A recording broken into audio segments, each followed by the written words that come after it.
Gilberto Sánchez, sin reservas. Buenas noches, en nuestros estudios se encuentra Ileana Alfaro, quien es psicóloga de la Misión Internacional de Justicia. El tema de hoy es la violencia sexual infantil y esta organización está realizando un encuentro para personas que sufrieron abuso sexual en la niñez y buscan ser restaurados. Sean todos ustedes bienvenidos y recuerde, no todo es Jimmy, sino también hay otros problemas que afectan tanto al país. Gracias por estar acá. Yo quisiera que empezáramos y usted nos diga cuánto afecta a un niño y a una familia cuando son víctimas de abuso. Muchísimas gracias por este espacio.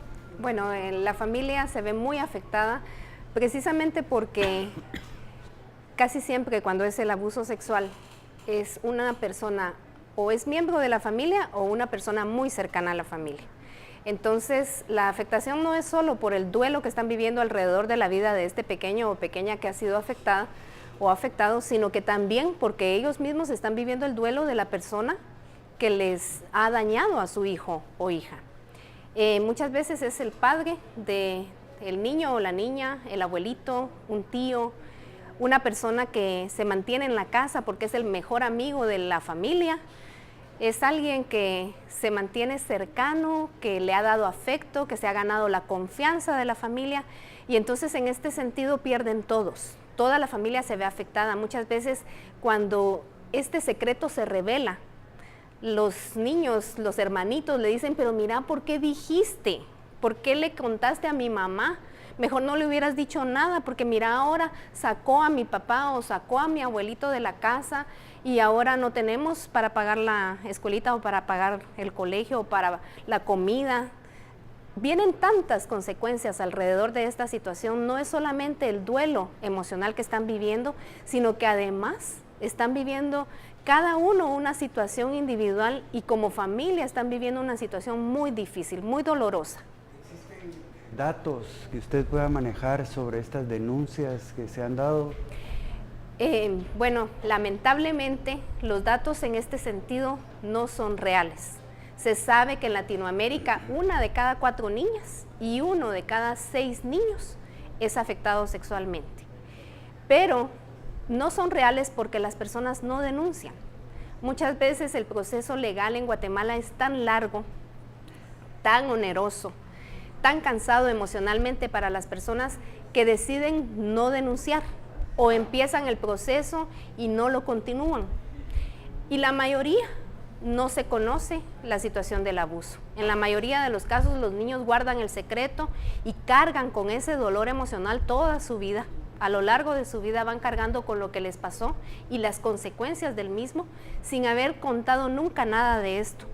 Entonces los datos no son reales. Sabemos que las estadísticas a nivel mundial nos hablan de un 95% de la población a nivel mundial que ha sido afectada de alguna manera en el área sexual durante su infancia. Usted hablaba de ese círculo familiar y de amistad, pero existen también informes de abuso de sacerdotes, igual pastores. Así es. Aquí también es una situación muy complicada también para la familia. Definitivamente, esto es muy doloroso porque están confiando, están buscando a Dios. La imagen que tienen es a través de una persona y en este caso cuando esa persona traiciona, no está traicionando solamente a la familia y la confianza que han depositado en él, sino que además, por ser una imagen en representación de Dios, está traicionando también el concepto que se tiene de Dios. En estos casos las personas doblemente prefieren ya no saber nada de iglesias, no quieren saber nada de Dios en muchos casos, se alejan de ese concepto de Dios porque está relacionado íntimamente. La imagen que ellos consideraban del representante de una autoridad divina en esta tierra, que era una persona, les falló, ¿verdad? Les traicionó de la manera más horrenda que se puede traicionar a un niño o una niña. Entonces la familia se ve muy afectada en estos casos. Y sí tenemos muchos, lamentablemente hay muchos casos que son líderes o pastores o personas que están involucradas en alguna religión y se valen de esa religión para acercarse a las familias. Licenciada, bueno, hay casos en que se logra detectar que algo cambió en la vida del niño. En otros casos, lamentablemente, no se distinguen estas situaciones en ellos. ¿Cómo crece un niño? ¿Cómo va a ser su vida de adulto después de haber pasado por un trauma tan complicado para él?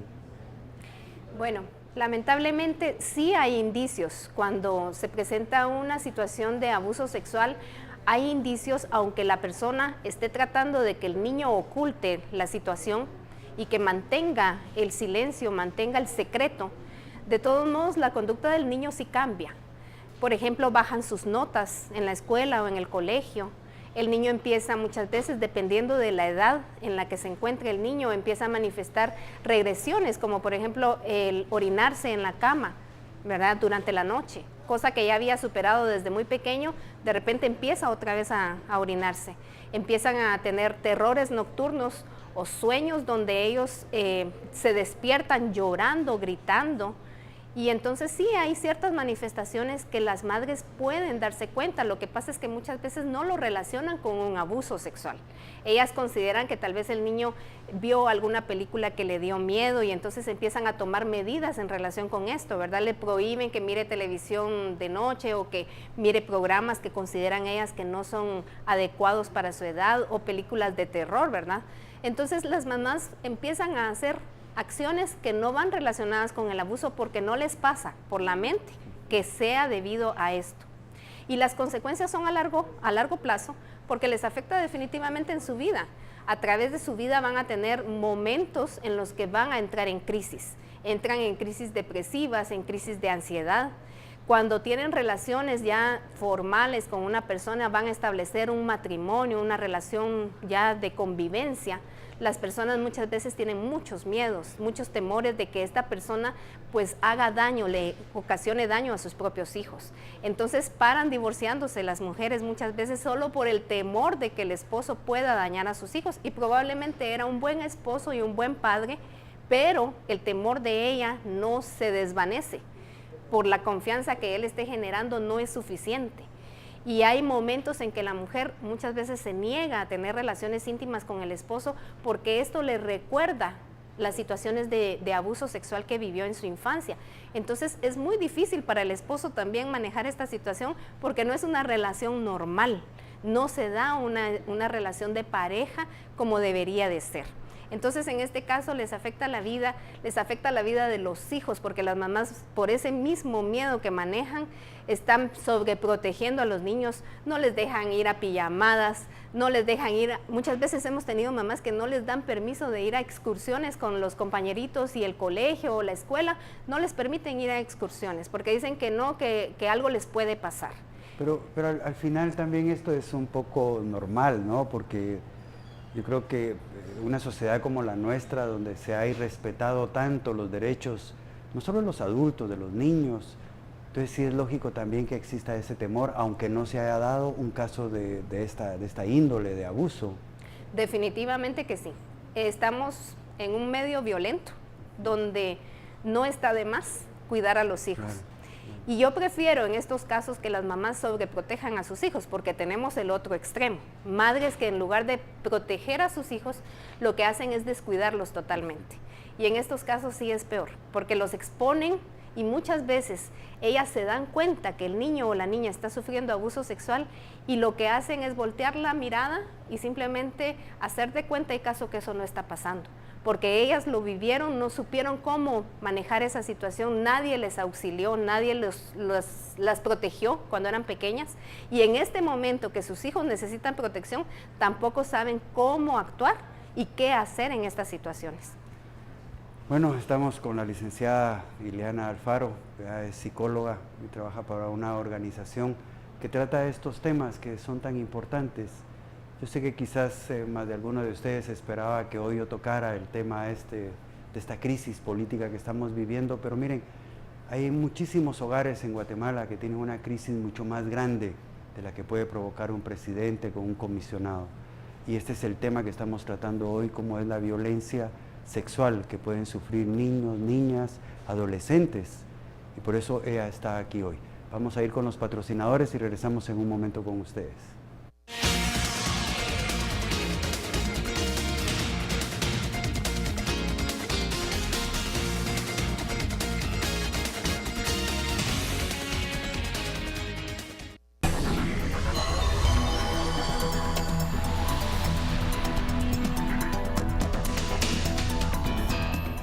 Bueno, estamos con la licenciada Ileana Alfaro. Ya hablamos, familia, conocidos, pastores, sacerdotes, los maestros, toca ahora. Claro que sí. Ahí también se dan muchos casos de abuso y a veces no solo de niños, sino también de muchos adolescentes. ¿Cómo hacer ahí? Porque este año se han dado casos en algunos institutos y colegios de abuso de adolescentes y después resulta que el mismo entorno condena a la adolescente que fue víctima de violación de su propio maestro. ¿Qué hacer ahí? Este es un tema muy difícil porque especialmente con los jovencitos es una etapa muy vulnerable. La adolescencia es una etapa donde ellos están buscando identificación. Encuentran un maestro con el que se sienten ellos muy identificados y le abren las puertas. Ellos son muy honestos, muy abiertos, los adolescentes, cuando llegan a confiar en alguien. Y muchas veces esta confianza que se han ganado los maestros la traicionan de una manera tan terrible, porque ahí es donde aprovechan para abusar sexualmente tanto de varones como de niñas. Y en el caso de las jovencitas existe un enamoramiento, porque en esa edad es cuando están mucho más vulnerables, están buscando el amor, están soñando con el amor perfecto y el príncipe azul. Y resulta que el maestro les pone atención más allá de lo que le pone a todas las demás jovencitas. Y muchas veces también se da la competencia entre ellas, ¿verdad? ¿Quién se gana la atención del maestro, que es el más famoso y el más popular entre las jovencitas? Y entonces de esto se aprovechan muchos maestros para acercarse a ellas y ya abusar sexualmente de ellas.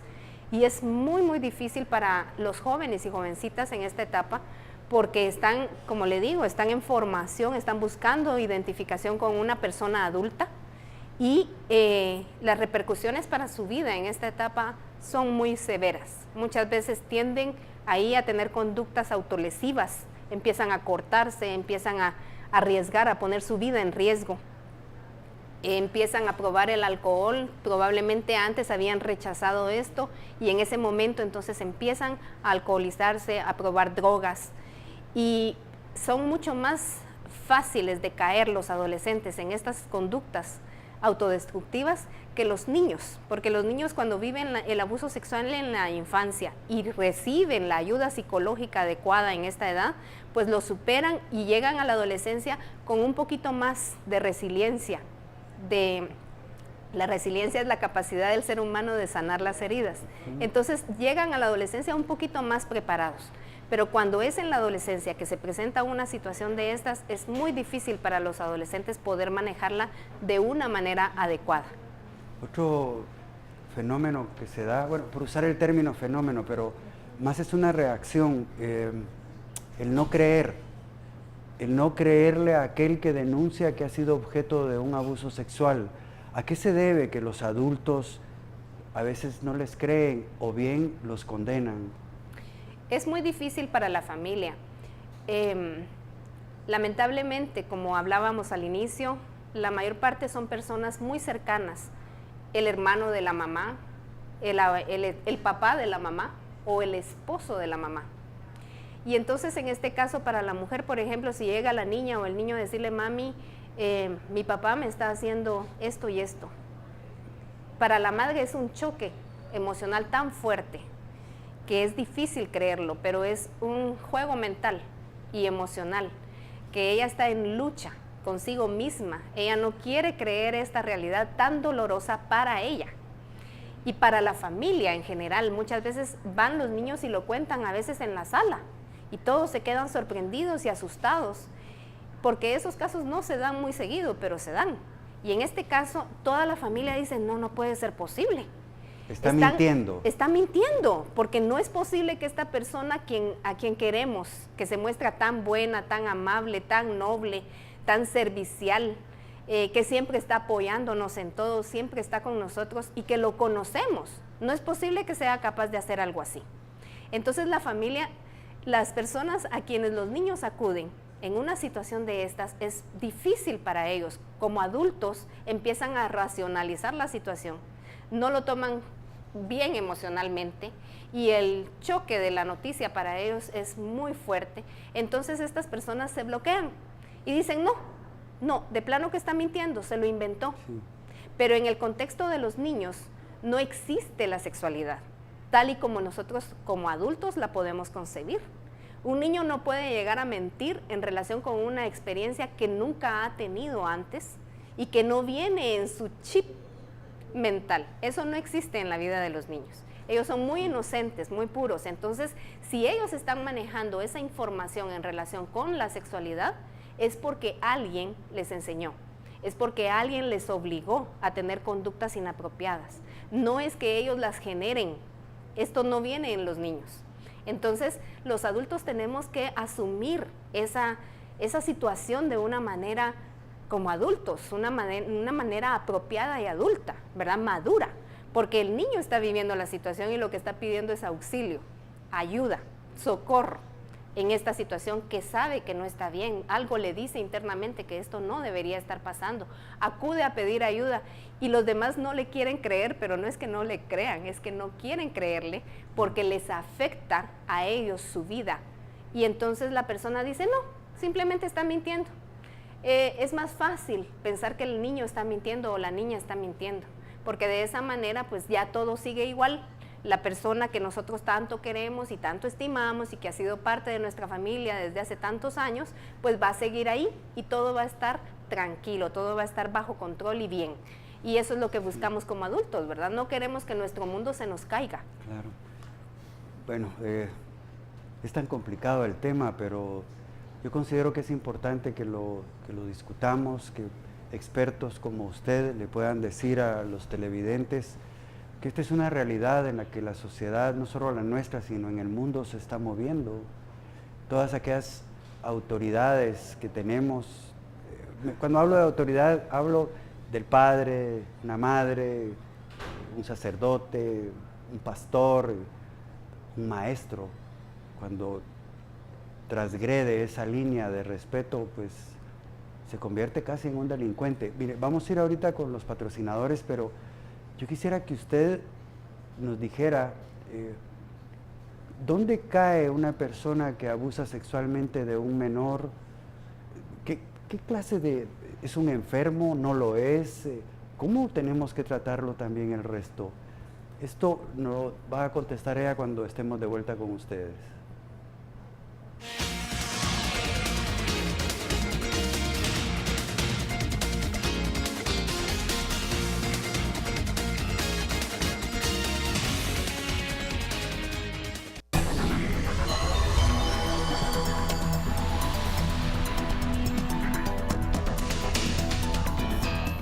Bueno, lo planteé en el anterior segmento. Estos son enfermos, ¿qué hay que hacer con ellos? Porque acá uno, en el noticiero, escucha tantas justificaciones, ¿no? De los familiares. Dicen, no, es que está enfermo, pobrecito, y no se dan cuenta del daño. O sea, usted ya nos explicó que es un poco como tratar de ocultar, tratar de ponerse una venda para seguir viviendo una realidad que no es tan real.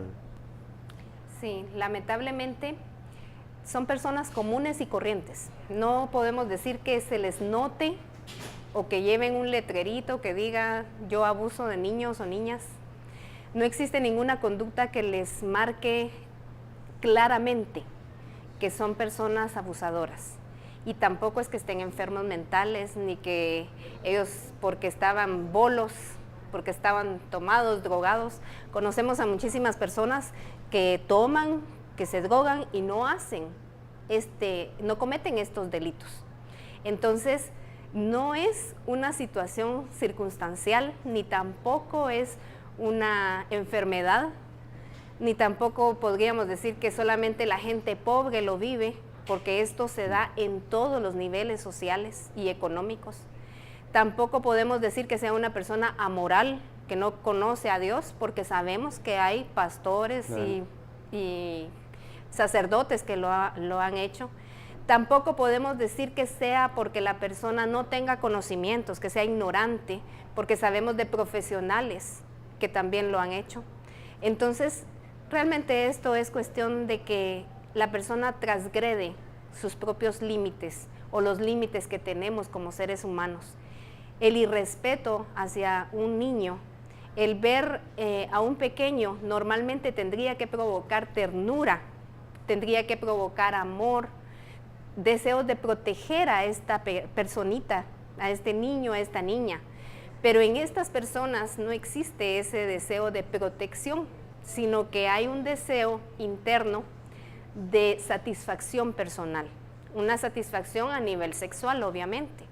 Y les provoca esta satisfacción el niño o la niña.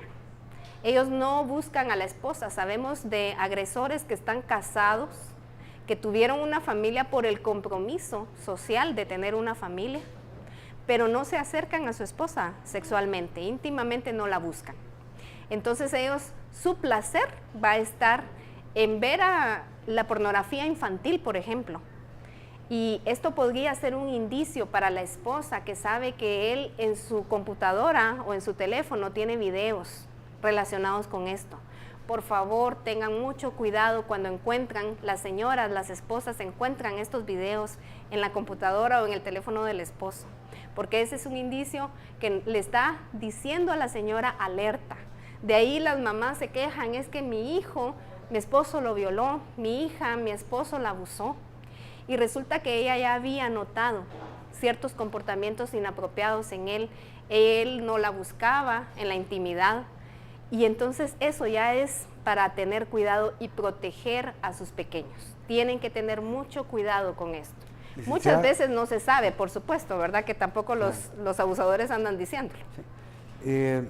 Acá tengo que ustedes van a realizar un encuentro que se llama Mi Historia Importa, que esto está organizado por la Misión Internacional de Justicia y dice que para que juntos y con el apoyo adecuado se pueda encontrar su restauración espiritual, emocional y psicológica, ya que es un espacio para crecer y fortalecerse en comunidad. ¿Podría hablarme usted en qué consiste esta actividad? Sí, vamos a tener un encuentro de personas que ahora son mayores de edad, son adultos, que en su infancia vivieron violencia sexual infantil, sufrieron este flagelo y que están probablemente necesitando esa ayuda que nunca recibieron en su momento, esa ayuda y ese apoyo psicológico que están buscando también. Son personas, pueden haber muchos que ya estén sanos emocionalmente, psicológicamente, que ya superaron el trauma, pero ahora están preguntándose qué hago, qué puedo hacer por otras personas. Este es el espacio adecuado para que ustedes se acerquen. Este 2 de septiembre es este sábado ya. A las 2:30 de la tarde vamos a tener este encuentro en el Hotel Intercontinental. Ustedes pueden accesar a la página www.mihistoriaimporta.org o a Facebook Mi Historia Importa, donde pueden ustedes inscribirse para este evento. Es totalmente gratuito. Y queremos ahí hacer esta comunidad de personas sobrevivientes. Les pedimos que por favor no vayan con niños, porque el tema que vamos a tratar obviamente es un tema delicado. Vamos a tener personas que van a venir especialmente para compartir estas historias. Traemos a una persona de Perú, que es una mujer admirable. Ella viene de una situación así y ahora está luchando por otras personas para defender a los niños en Perú.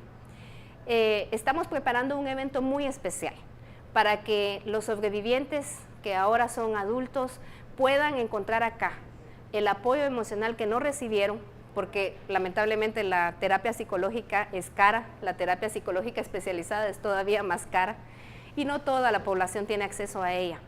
Entonces nosotros les vamos a dar acompañamiento durante un año. Tenemos 30 profesionales que fueron capacitados para dar este acompañamiento especializado en el trauma de tipo sexual y les van a estar donando ellos el tiempo para poderles acompañar durante un año en grupos de ayuda para estos sobrevivientes que encuentren ahí ese apoyo emocional que necesitan y el apoyo psicológico. Y para las personas que quieren ayudar a otros, también tenemos ese espacio para que puedan ellos participar, capacitarse y luego ellos ser líderes también de grupos de apoyo. Entonces les esperamos, les estamos invitando cordialmente, ingresen para asegurar su cupo, el cupo es limitado, www.mihistoriaimporta.org, y ahí pueden ustedes dar clic para asegurar su cupo, y es este sábado a las 2:30 de la tarde. Bueno, licenciada, muchísimas gracias por este tiempo. Bueno, usted tiene un minuto, si usted Todavía quisiera pues, dar un mensaje. Creo que el tema es duro, es muy complicado de tratar, la sociedad oculta esto, pero los medios estamos acá, aquellos medios que tratamos de ser responsables con los guatemaltecos, son temas que hay que traerlos acá. Así es de que si usted quiere decirnos algo a los televidentes, este es el momento. Bueno, yo creo que tenemos que empezar a ver las historias de los sobrevivientes como historias de poder. Tenemos 3 poderes, el poder de salir adelante nosotros fortalecidos de una situación así, el poder de ayudar a alguien más y el poder de cambiar nuestra nación. Estamos enfrentando un reto, pero ese reto lo podemos enfrentar y lo podemos superar. Queremos proteger a la niñez guatemalteca y eso es lo más importante. Con estas historias podemos hacer mucho en pro de la niñez que tenemos ahorita y de los niños que van a nacer en estos años que vienen, para que no les pase a ellos, no les suceda lo que a estos sobrevivientes les sucedió cuando eran pequeños, cuando eran adolescentes. Entonces tenemos voz y voto nosotros en favor de esta niñez y tenemos que aprovechar esa voz que tienen los sobrevivientes en pro de la niñez guatemalteca. Muchísimas gracias por sus palabras, por sus conocimientos y reflexiones. A más de alguien tiene que ayudar, saber qué es lo que puede estar ocurriendo aún en el propio hogar. A ustedes en casa, como siempre, gracias. Yo siempre he dicho que lo más maravilloso que tenemos son nuestros niños. Hay que cuidarlos, hay que protegerlos, hay que rodearlos de amor y estar siempre atentos. Acá en el noticiero recibimos muchísimas denuncias de abusos sexuales y lamentablemente se dieron indicios que pudieron haber evitado. Pero yo no estoy aquí para juzgar a nadie, a una madre por no haberse dado cuenta, pero tampoco voy a juzgar al tipo ese que lo hace, pero sí no es correcto. Tenemos que protegerlos, estar siempre atentos. Lo más maravilloso que hay en nuestras casas son esos niños que los tenemos rodeados de amor y después se van a los colegios o se van a los institutos. Hay que seguirlos cuidando. Por el hecho que sean adolescentes no significa que nos vamos a descuidar. Que tengan una feliz noche y nos vemos mañana como siempre a las 7. Recuerde, a las 9, el mejor noticiero de Guatemala, le duela a quien le duela, con la mejor información de la jornada de hoy, donde hay muchas cosas que usted debe de estar enterado. Y a las 10, ahí sí, el mejor análisis de la televisión nacional en Sin Filtro. Que tengan una feliz noche. Hasta pronto.